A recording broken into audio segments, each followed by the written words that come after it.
Phone tapping కేసులో తీగ లాగితే డొంకంతా కదులుతోంది. విచారణలో మరికొన్ని సంచలన విషయాలు వెలుగు చూశాయి. నల్గొండ కేంద్రంగా ఈ ఫోన్ ట్యాపింగ్ వ్యవహారం కొనసాగినట్లు పోలీసులు గుర్తించారు.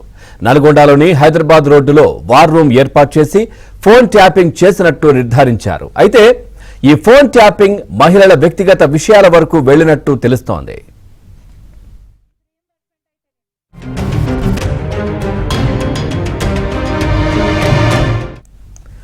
అప్పటి జిల్లా పోలీస్ బాస్తో సన్నిహితంగా ఉండే ఓ కానిస్టేబుల్ మహిళల ఫోన్లు విని 40 మందిని బ్లాక్మెయిల్ చేసినట్లు తెలుస్తోంది.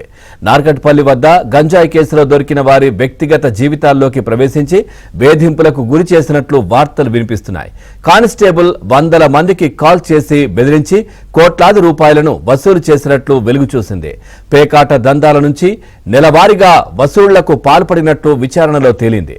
ఓ పోలీసు ఉన్నతాధికారి రౌడీ షీటర్లతో సెటిల్మెంట్లు చేసి ఆ గుర్రంపోర్ట్ వద్ద బినామీల పేరిట 9 ఎకరాల తోటను కొన్నట్లు వార్తలొస్తున్నాయి.